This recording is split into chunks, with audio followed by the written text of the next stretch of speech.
Oh, wow, that's loud. Okay. Good afternoon, everyone. My name is Tom Pitfield, and I'm the president and one of the co-founders of Canada 2020. And on behalf of my fellow co-founders, Tim Barber, who's somewhere around here, right there, and Susan Smith, I see over there, as well as our whole team at Canada 2020, I want to welcome you all to this very special event, which caps off an extraordinary week. Now, before we go further, I want to thank our partners, the Centre for American Progress and Global Progress. In particular, I want to recognize two long-time friends and supporters of our work and of progressive causes around the world, Neera Tanden and Matt Brown.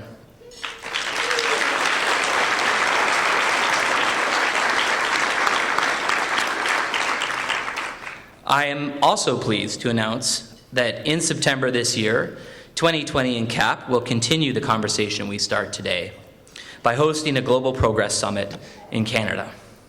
So I hope to see you all there. As I mentioned the other night at our reception for the Prime Minister, today is both the culmination and the beginning of a lot of hard work. Like CAP, Canada 2020 was founded at a time when global leadership on progressive causes was in short supply. Since that time, initiatives like Canada 2020 and CAP, as well as Global Progress, have filled a much-needed role, convening big thinkers, exploring new ideas, and laying the groundwork for truly global progressive movements. Integral to the future of this movement is the Canada-US relationship, and much has been said by those more eloquent than myself about it this week. But I do believe that while we often describe each other as close neighbors, the fact is we are far more than that. We share victories, we share hardships, borders, markets, cultures, businesses, and friends. Most importantly, we share a set of common values that underpins the infinite complexities that make up our friendship. That's why today is important.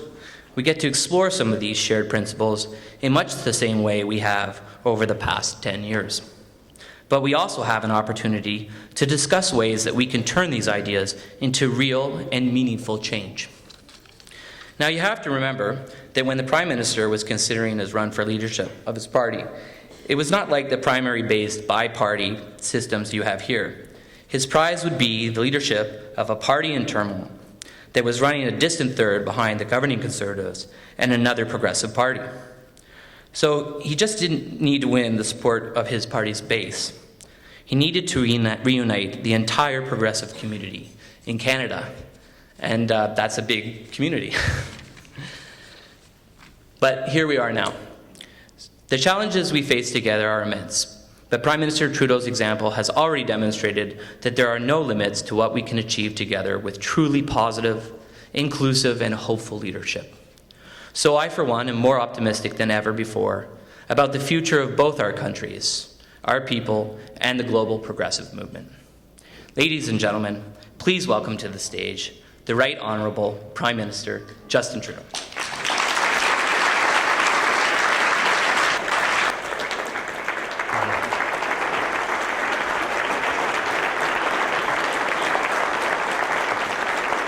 Merci.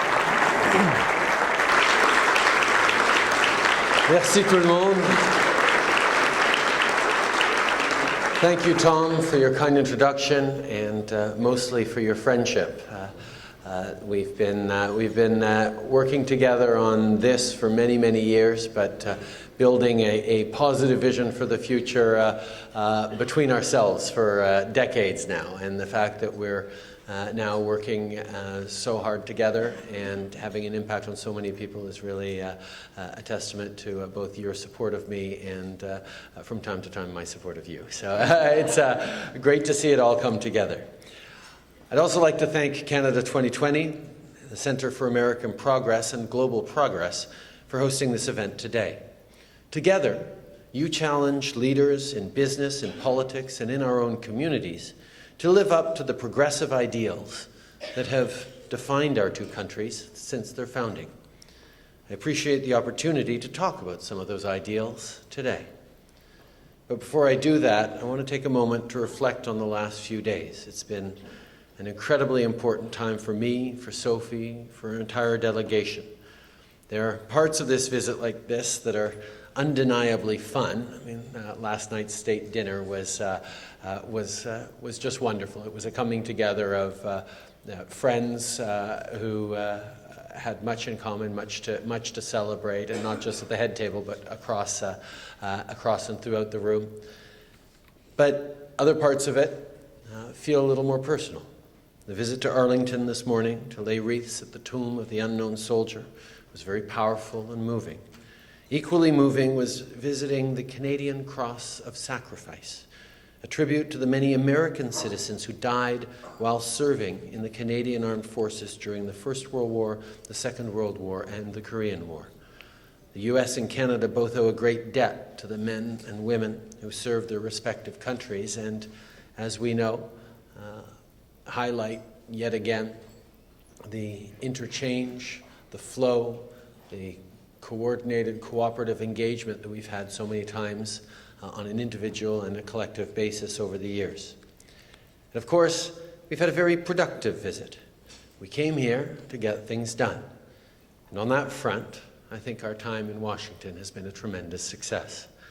We committed to signing the historic Paris Agreement as soon as possible, have agreed to a number of shared steps that will take to fight climate change.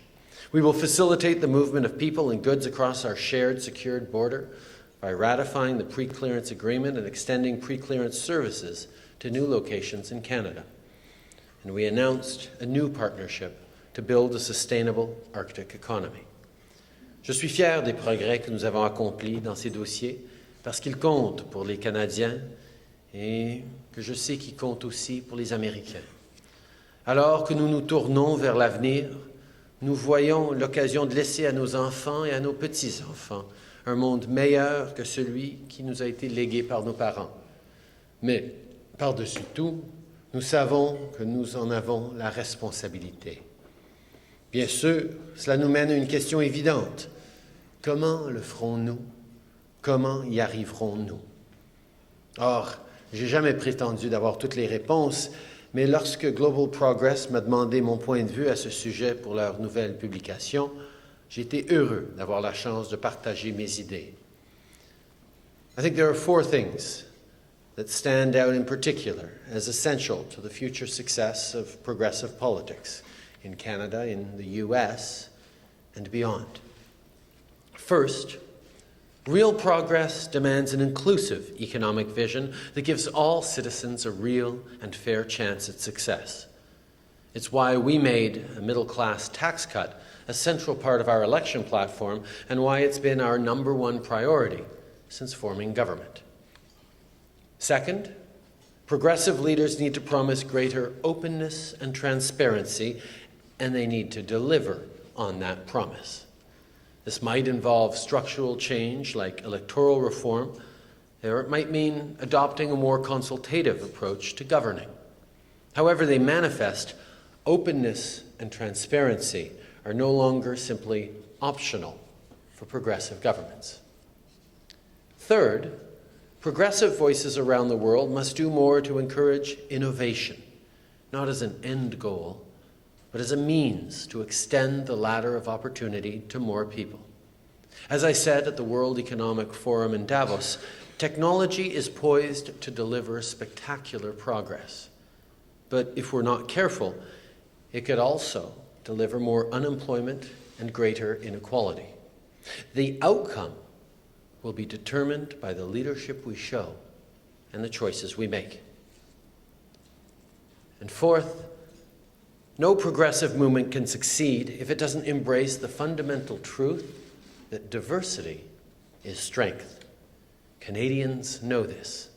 We live this truth every day. And so do our American friends. The optimism and the generosity that we see in our communities on both sides of the border, that's what we need to focus on. You see, fear is easy. Friendship takes work. But Canada and the United States have proven time and time again that finding common ground is worth the effort. On our own, we make progress, but together, we make history. For my part, I'm optimistic about the work we've done here in Washington over the past few days. I'm optimistic that it will continue to pay dividends well into the future. I think that's enough speechifying for now. I know you have some questions for me, and I'm looking forward to sitting down with Neera and hearing what it is that you all have to ask and share. Thank you again for taking the time to be with me here today. Merci beaucoup.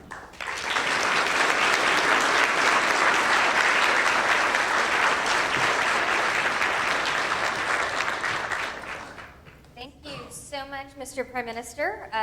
This is not your first time here with the Center for American Progress. I want to thank you on behalf of us and on behalf of the Center and everyone here for being here and sharing your ideas.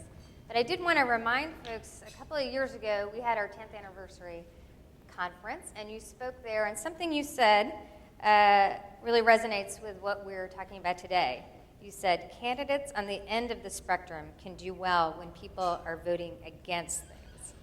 But progressive parties need people to vote for things. Last October, obviously, candidates seemed to vote not just for Justin Trudeau, but voted for a range of issues which you described earlier. We really see that as two real themes: inclusive prosperity, inclusive growth, as well as inclusive politics. At a time when we're having some challenges on both of those issues in the United States, it's great to have a leader here who reminds us that cynicism isn't a substitute for leadership. Divisive rhetoric isn't a substitute for solving people's problems. And fear is really not a policy platform. So thank you again for being here. And I'll start off with some questions. First, I really want to just ask you about your meetings and how you see the Canadian-U.S. relationship moving forward over the next few years. Well, the Canadian-American relationship is something that, whether we actively engage or highlight it or ignore it, keeps trucking along. The flow of goods and services across our border, the flow of people who come down here to work, people who go up there to live, to retire, to work, will continue. And that's not a question or a debate, how or whether our economies should be engaged and integrated. The question is very much how we do that in a way that is both smart, effective, and responsible. And that's very much what we were talking about over these past days and in the months of hard work that led up to the very successful meetings we had yesterday. Citizens need to be both kept safe and given opportunities, and that means working on border issues to ensure that we can actually get across smoothly people, goods, money, and investments without too many barriers, while at the same time we're ensuring that we're keeping our communities, our countries safe. At the same time, there are big issues that go beyond our borders, climate change being a perfect example, and how we engage in a coordinated, responsible way isn't just important for our respective economies to make sure that we're playing on a similar level playing field of responsibility towards future generations, but it also gives us opportunities to lead around the world. And everyone understands that climate change is a tremendous challenge, but at the same time, we also have to see it as a real opportunity, an opportunity to innovate, an opportunity to develop solutions that we in our countries, but also folks around the world desperately need. And our capacity to collaborate, coordinate, complement each other as we move forward on this, the defining issue of our time, is really important. And the differences in scale and perspective on either sides of the border I don't see as an automatic impediment. I'm a big believer in different points of view coming together around shared values and shared challenges, and I think a great example of diversity is right here between our two countries, who are different in a lot of ways, but very much focused on bringing a shared solution forward that we'll both have input into. So the most important piece of our relationship is the ongoing relationship and the communications that we have, the engagement on issues that we agree with, that we disagree with, being able to find that common ground and figure things out in an active way, rather than just sort of frowning in the corner and waiting for someone to notice your problems or notice that you're upset with them. That's not always so effective. I wanted to ask you about the first principle you mentioned, inclusive prosperity, inclusive growth. I think it's helpful for people to understand how your elections went, how important the concept of inclusive prosperity was to the debate you had in Canada over the last year. Can you share some of your thoughts there? Well, the core of the message that we put forward, I put forward from the very beginning of not just the election, but my run for the leadership of the Liberal Party, was a recognition that the middle class has stalled. And this isn't something unique to Canada, it's something being felt across Western economies, that there's a wide swath of people in the middle of the income spectrum for whom the idea of progress, the idea of growth that works for them, doesn't seem to hold as effectively as it did. I mean, we all know how successful the post-war boom years were in terms of giving people an opportunity to get a good job, get a home, provide for their kids and expect their kids to do better than they would. What we've seen over the past 30 years is a flatlining of median income for the middle class. And that means people don't feel like this idea of progress still holds, that our kids will be better off than we will. And that can be very destabilizing, and it manifests itself in a turning inwards, looking out for yourself and not for the big picture, and that eventually leads us down a path of all failing individually instead of all of us succeeding together. So we took that idea that we need to restore growth to the middle class as a central tenet of our economic platform. And that had a number of different elements to it. One was, as I said, a tax break for the middle class, for the second tax bracket in our country that goes from $44,000 to $89,000 a year of income. We were going to drop that by 1.5 points. And to offset that, we were going to ask the wealthiest 1% to pay a little bit more in taxes, raise the marginal rate a tiny bit for them for incomes over $200,000 a year. And that was concretely about redistribution, but it's also about demonstrating that we understand the challenges that the middle class is facing, and that we know that putting a little more money in the pockets of the middle class is money that gets spent, that gets invested, that gets into circulation in a way that will help the entire economy. More than that, we put forward a Canada Child Benefit, which means that families, 9 out of 10 families, would get a child benefit check every month, tax-free, so that they could help spend on childcare, on groceries, on school supplies, on whatever it is they felt their families needed, in a tangible way to help with the high cost of raising kids. And finally, we put forward a plan to invest in infrastructure, because roads and bridges, but also public transit, housing, green infrastructure like renewable energies or wastewater treatment plants or flood mitigation measures in some of our prairie provinces and municipalities was really important. And to do all this, we challenged the orthodoxy that was there by the other two parties, certainly the Conservative Party, but also, unfortunately for them, the other Progressive Party that said, oh no, we want to be fiscally responsible, so we're going to balance the budget at any costs. Well, for us, it didn't make any sense to commit to balancing the budget at any cost, not when our debt to GDP ratio was down at around 30%, which is the envy of most other OECD countries. And quite frankly, interest rates being as low as they are, now is the time to invest in our economies, invest in infrastructure, especially with whole bunch of construction folks out of work because of the low oil prices. This was a perfect combination, an opportunity to make up for some of the infrastructure deficits that had accumulated over the past years. So we went out and challenged head-on the right wing's contention that you need to aim to balance the budgets no matter what. And Canadians agreed with us that confident, optimistic countries are ready to invest in their future. We did that by directly supporting the middle class and by generally creating both short-term job opportunities, or job opportunities for the short term, but medium and long-term growth through public transit, productivity gains, and transportation and other infrastructures.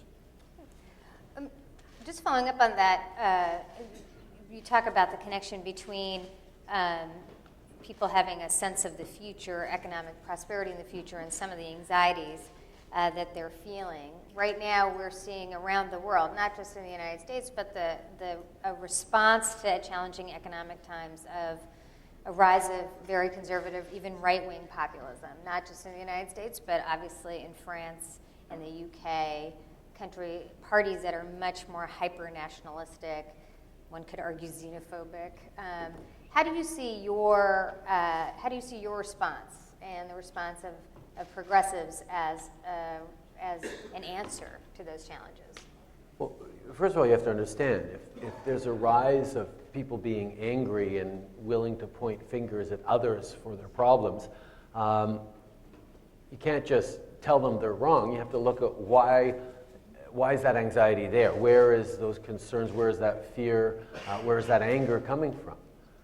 And certainly the economic issues that I highlighted, people are worried that their kids aren't going to have better opportunities than they did. People are worried for their own pensions and their own retirement. People are worried that the deal that was made with governments of different stripes over the past few decades, that people would support pro-growth policies. Tax competitiveness, fiscal responsibility, global investment, trade. These things would be good for growth, and they would be good for everyone. And unfortunately, we've gotten a certain amount of growth, but people are wondering, well, we supported those agendas, but where are the fruits of that agenda to me? How come the growth that has created tremendous prosperity for the wealthiest hasn't lifted the middle class at all? And there's a danger that people will start pulling away their support for policies that stimulate and create growth if we don't figure out a way of including them in the prosperity that's created by that growth. So as we look to the anger and the finger pointing, the responsibility isn't to sort of say, oh, there's a better way to do it. The responsibility is to say, oh, we can get out of the challenges you're facing if we pull together.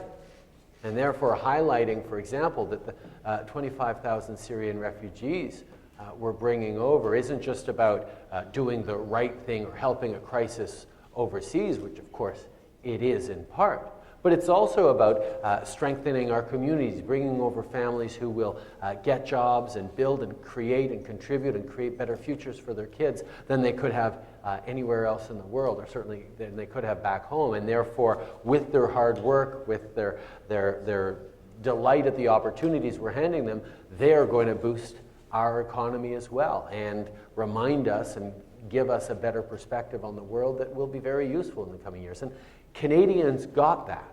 And I have to say, even our right wing hasn't been overly fear-generating around this or opposed to it. I mean, they highlighted concerns around security that aren't unreasonable, and certainly concerns that we shared. And we went very carefully about making sure that we were explaining that there is no compromising of security in this process, and proper pre-screening and risk assessments and analysis and sharing with our allies and verifying lists. That was all done to keep us safe. But we had a very positive response to that right across the country because Canadians felt like they could be part of this narrative that was going to not just remind us of the kind of country we are, but contribute to a positive step for our communities in the coming years. Because the story of our country, like the story of this country, is one of people seeking greater opportunities for themselves and their children by crossing oceans and starting anew. And that work's not finished yet, and it's going to continue for as long as these countries exist. And this right now is something concrete we can do to both remind people of it and demonstrate the success that will come in the coming years for those 25,000 Syrian refugees.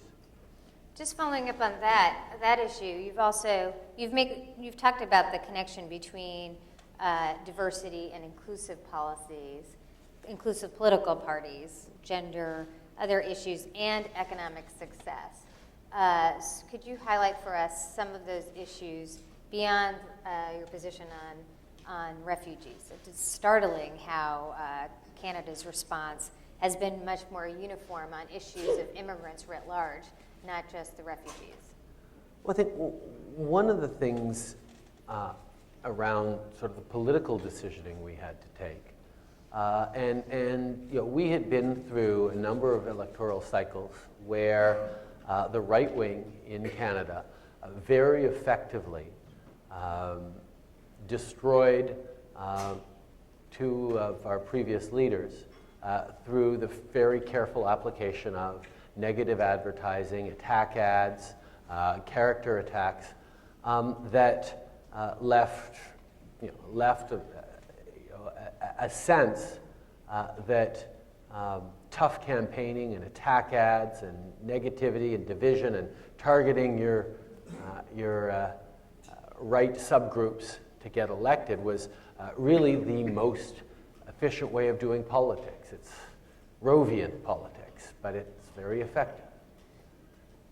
Well, what we did is we took a step back, and you know, I could certainly take direct credit to move away from the we to the I. I said very simply that we were not going to do any negative attacks. We weren't going to pull out personal attacks. We would highlight and contrast areas of fundamental disagreement and call out our opponents on wrong-headed policies, but we wouldn't get into character assassination or scare tactics or fear-mongering. And I got a lot of pushback from progressives who said you cannot sort of sit back and say, no, well, I'm not going to dignify that with a response when they go smacking you around. It's, it's not that we're not going to respond, but we're going to respond in the right way.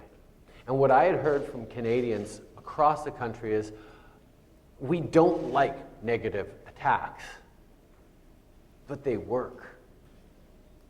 So was there a way of getting something that worked that wasn't a negative attack? And that's very much the frame we went forward with. But ultimately, it was based on listening to people, listening to voters, listening to what they wanted out of their communities and their politics and their future. And sort of almost getting them to say, okay, you know what? We know politics is a dirty game, is a tough game, is all about attacks, and that's just par for the course. But how would you like politics to be in an ideal world, in a perfect situation? What would you like from your leader? I mean, we know we can't get it, but what would you like? They said, well, we'd like people to get along and be respectful. We'd like to see, vociferous disagreements over important issues done in a way that is based on facts and different perspectives rather than cynical personal attacks. We'd like to have politicians try to bring as many people into their tent instead of trying to push as many people to not vote who wouldn't vote for you anyway as possible through vote suppression. And people talked about all those things that they'd really like, but they know they can't get. And then we turned around and we tried to offer them exactly that. And to do that, we had to really break down this fundamental cynicism that politics could only be effective if it stirred up anger and aggressiveness. And that's right where we found that indeed, perhaps Canadians had grown cynical over politics, but they'd also grown very tired of having to be cynical about politics. and presenting a strong, inclusive, fearless view of the future in the face of negative attacks was really, really important. I mean, one of the key moments, and I was just talking about this at with a group of students at the American University about an hour ago, but one of the things the right wing had done was put forward a bill that took away the citizenship of convicted terrorists. A number of countries have done that around the world. It seems like a fairly obvious thing to try and do. If someone's going to commit an act of war, an act of terrorism against a country, they probably shouldn't deserve to keep a Canadian citizenship if they're doing that. And they felt they were on very, very safe ground on that. The problem is, as you scratch into that a little deeper, you realize, well, it only really applies to citizens who have or could have a dual nationality. So a kid who was born in Canada and only as a Canadian citizenship, but whose parents were born, for example, in Pakistan, could lose his citizenship if he committed an act of terror, which a kid who was 10th generation Canadian, homegrown terrorist, could never lose his citizenship. And suddenly we made citizenship conditional on good behavior or on non-heinous behavior. But it comes down to the same thing. And that devalues the citizenship, made two classes of citizens. Someone who could be given or have their citizenship removed and someone who couldn't. And it came to the point where in one of our largest debates, I was standing on stage against the former Prime Minister, and he was telling people that I was willing to stand up and restore the citizenship of the one Canadian who, under this law, had had his citizenship taken away. He knew he had me on that one. I'm actually standing there defending the right of a Canadian stripped of his citizenship for a terrorist to become, once again, a Canadian citizen. And I stood there and I defended that principle, that you should not be able to take away the citizenship from anyone. And our government will be, because we reversed that law, restoring the citizenship to someone who is convicted of terrorism in Canada. And that's a perfect narrative for the politics of fear and aggression, and yet it's me sitting here as Prime Minister of Canada and not Stephen Harper. And what that took was faith in Canadians. Faith that people will understand the values and principles that underlie our freedoms and not brush them aside because it's easy or it's tempting or it's popular to do. And if Canada is proud of its basic rights and freedoms, I know that Americans are even more so proud of your Constitution, of your liberties, of your freedoms, or just as proud anyway. And reminding people what those documents, those values, those founding principles actually mean is really, really important. Because people want to hear that from their leaders. And quite frankly, I've always looked at opportunities to say something unpopular but right as those moments that define any given leader. And that's not just what certain groups of people look for. That's what everyone looks for. Is he going to tell me something tough that I don't want to hear but that I suspect is right deep down? Is he going to be a brave enough leader to do that, or is she going to be a brave enough leader to do that? I certainly hope that people realize that that is something that is much more compelling than the pandering that goes on all too often in politics these days, of trying to tell people what one thinks they want to hear. Thank Sorry, you. that was a bit of a rant, but anyway. It's okay, we can take it. I won't reference any of the political debates of any political party in response. Let me just follow up on the he and the she. I think Americans and really people around the world were so impressed by your proposals around gender equity in your cabinet and your fantastic response that it's 2016. But I also just want to ask you about how you see moving forward and gender equality moving beyond the cabinet. Well, first of all, before it could be 2015 when we appointed it, but there's still lots more work. But before it could be 2015, we had an awful lot of work to do in 2014, 2013, and 2012 to reach out and draw in strong women who would run for politics. I mean, we have a couple of examples here. I had to pester Chrystia Freeland so many times to tell her to come up. And you know, she when she was on our commission last year, she always acted like it was her idea. Well, no, I mean, she responded incredibly positively. The idea that what she had been writing about as an extraordinary journalist and thinker for so many years, she actually might have a chance of putting into place. But the idea of moving from New York to Toronto on the chance of maybe winning a nomination to be able to run for politics, to then have to move to Ottawa to be in politics, I mean, it was a massive disruption. And it took a lot of effort, a lot of soul searching, which was great. But it took work to draw her in. Even someone as extraordinary as she was, some of her first reactions were, "Really? Do you think I'd be any good?" I mean, it's like, oh my God. If I asked a guy if he'd come up and run for me, he'd say, "Okay, do I have to wear a tie all the time?" I mean, like the questions are different. The woman's question is, "Why me? Are you sure?" And the guy's like, "Sure, about time you asked me." So that was sort of more direct, but we also, on International Women's Day a few years ago, ran a campaign called Ask Her to Run. And we sent out emails to people, to women across the country, to all of our mailing lists, actually men and women, to say, do you know an extraordinary woman in your community, a leader, a businesswoman, a social organization leader, someone who's an expert in professional fields, someone who just really has a lot to offer their community.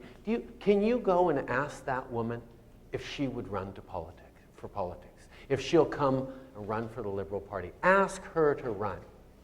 And one of the people who received that letter, or that email, was a woman who had signed up a few months before because she'd liked the tone of what she was hearing coming out from politics, busy as an entrepreneur in medical research. And she was reading it and goes, well, wait, I know someone like that. I think I'm someone like that. Maybe I'll run. And right now, Selena Caesar-Chavannes is my parliamentary secretary. So she's with us here today. So in leadership positions, we have to reach out. Now, I have a 50-50 cabinet, but the Parliament of Canada is still way under where we need to be in terms of proportion of women. And there's a lot more work to do, and we will continue to work on that. And part of it is the direct political engagement. Part of it is the narrative that we're pushing across a broad range of issues, from pay equity to empowerment of women and girls around the world. And I was incredibly proud of my wife Sophie and Michelle Obama yesterday, who did a great event around empowering women and girls, and it's really important, and they've both shown tremendous leadership on it, and that's great. But it can't just be women who are feminists. We men have to be feminists too. And it's about time we said that more often. And quite frankly, anyone who wants to call themselves a progressive needs to be comfortable with the word, I'm a progressive, so I'm a feminist. Because those two need to go together a lot closer than some people are comfortable with these days. Just one last question. I wanted to just ask, we saw a big break in the administrations, the previous administration and yours, on the issue of climate change and leadership on the global stage. You've connected response to climate change to both economic growth and a fundamental responsibility towards the next generation. Are you hopeful about the world's ability to address this, and how do you see that as an opportunity for inclusive prosperity? I'm very hopeful because what we came together to agree on in Paris really does make a difference. The fact that everyone has accepted that this is a priority, this is something we have to address for the survival of our species on the planet, was a really important milestone. How we keep moving needs to be continuing to put pressure on it. I had a First Ministers meeting a few weeks ago in Vancouver where we got all 13 provinces and territories to agree that putting a price on carbon needs to be part of the solution, that reducing emissions, committing to significant reductions and efficiencies is something we absolutely have to do. We've got sort of things laid out in a very, very strong way. And I'm reminded actually through this of the Montreal Protocol on eliminating CFCs, chlorofluorocarbons, in the late 80s. And Tim Flannery in his book, The Weathermakers, actually describes this really well, how when the decision was taken because of the hole in the ozone layer that was developing, we needed to ban CFCs. All the companies responsible for creating aerosol cans and creating CFCs, looked at the science, looked at their revenue projections, looked at the alternatives, and said, "You're going to ruin us. We cannot make this change. You cannot do this because we'll all be out of business, and all the CFC production will shift to the third world, and where the Montreal Protocol won't apply, and you're just ruining our companies." And to their credit, the politicians at the time said, "No, the planet is too important. We're putting in these new rules." Well, a year later, when people checked in with those companies again after the rules were in place and said, "Wait, you guys are still here? I thought you'd all moved." They had to admit, actually, we put our best minds on it. We figured out how not only to not use CFCs, but to save an awful lot of money while we were doing it, and we're doing better than ever. So what government needs to do is really set a clear frame. And I have tremendous confidence in the capacity of human beings to innovate and to solve problems, and a certain degree of confidence in businesses' ability to find a way to make a profit off of that. And that's the way we have to look at the challenges of climate change. That yes, there are tremendous challenges, but there are also real opportunities for innovation, for forward thinking, for creating solutions that aren't going to just make a difference for us, but make a difference in how we share and sell to the world. Because this is a global problem. The atmosphere doesn't care where carbon was emitted, and we need to be reducing it right around the world. And that kind of leadership that President Obama and others have been able to demonstrate, and I'm glad that Canada is part of that, is going to be really, really important for this, the great and challenging issue of our time. I want to thank you so much for your comments today, which I think really reinforce why so many progressives in Canada and in the United States and truly around the world have been excited about your leadership and excited to see what will come next. Thank you very much. Matt?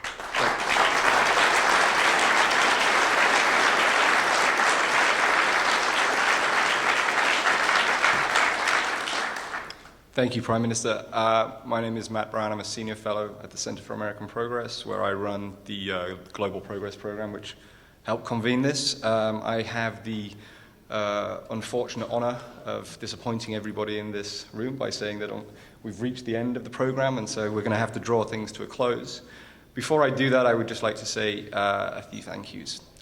Some very important people in this room. The first is to Connie Milstein, who's sat here in the front row. Connie has been a long-time supporter. She's a patron of Global Progress. We began these global progressive discussions well over a decade ago in the UK in very different circumstances. But I can't thank you enough for the support that you've given us over these last years, and we really appreciate that. The second group of people I'd like to thank are Canada 2020. Who have been a crucial hub of the Global Progressive Network for over a decade now. It's 10 years ago that I was a Blairite in exile in Canada doing a sabbatical.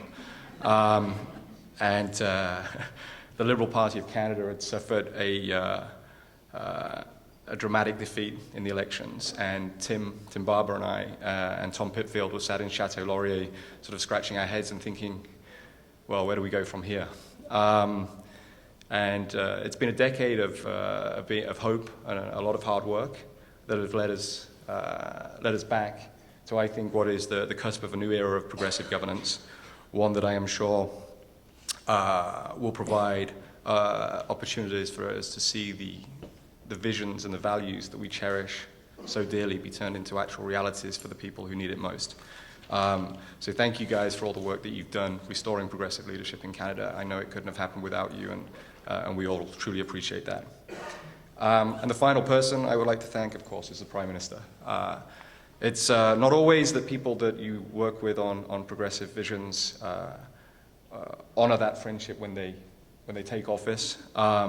We are truly honored that you have taken the time to come here to share your wisdom, your vision with us today, and we look forward to carrying this conversation on in the future. Thank you.